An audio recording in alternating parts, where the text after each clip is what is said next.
Hi, my name is Logan, and me and my friend are going to be doing a conversation about Perpetua and Felicitas. So, have you ever heard about the young martyrs, Perpetua and Felicitas? No, but I'd really like to learn about them. Can you tell me about them? Sure. So, Perpetua and Felicitas were martyrs that were martyred in 203 CE. They were martyred by Roman Emperor Severus, and the Romans persecuted the Christians because they rejected the Christian faith.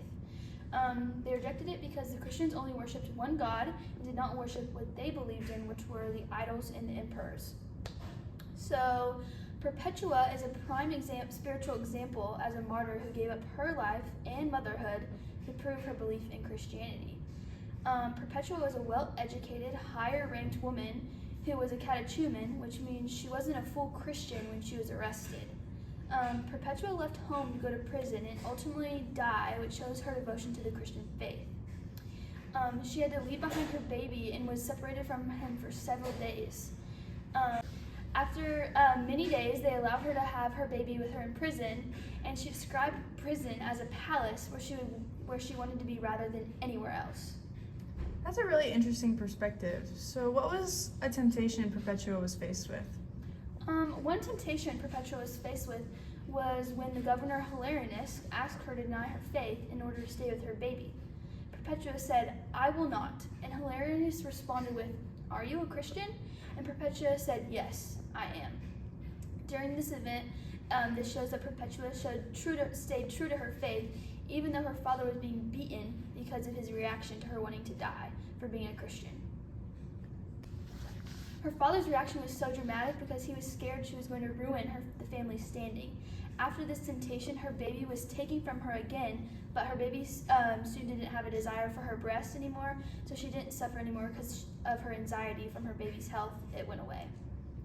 Could you tell me about some of Perpetua's visions she had? Sure. So while Perpetua was in prison, her brother asked her to ask the Lord for a vision to see whether she was to be condemned or free.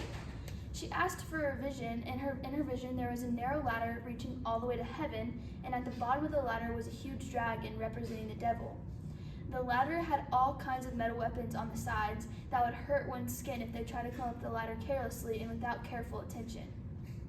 Before she started climbing on the ladder, she said, "He will not harm me in the name of Jesus Christ." And then, as if the dragon were afraid of her, she stepped on its head and climbed up the ladder.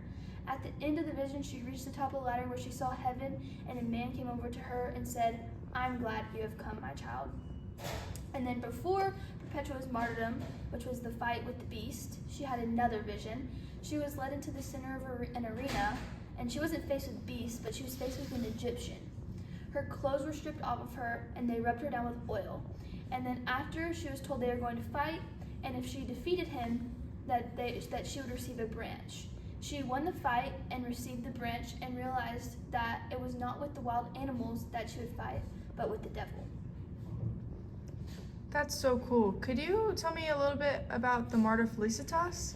Sure. So Felicitas was a young slave who was pregnant when she was arrested, and her martyrdom was postponed due to her pregnancy.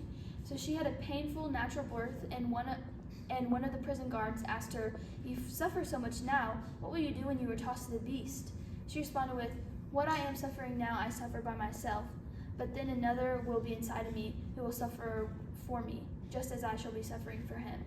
This shows how she believes that the Lord will be with her on the day of her martyrdom, and that's how she will make it through. So, on the day of their martyrdom, both Perpetua and Felicitas walked happily from the prison to the arena because they believed that the faith they were standing up for was what God called them to do. When they arrived at the arena, they had prepared a mad heifer for the two women. Perpetua and Felicitas were stripped naked and placed inside with the heifer. The crowd was horrified by seeing the young woman, one of which her breasts were still dripping with milk, so they brought them back in and dressed them both in unbelted tunics. The heifer then knocked Perpetua to her back, and then when she got up, Felicitas had been crushed. This event eventually led to their death inside the arena. This story expands my knowledge of Christianity by giving more insight on the early Christian martyrs and how faithful they were to die for their faith. This story also enhances my education of Christianity as it displays some of the first women martyrs, which is important because most young women martyrs, especially mothers, don't get recognized for what they died for. Thank you, Dr. Lemasters, for a great semester and helping us with everything.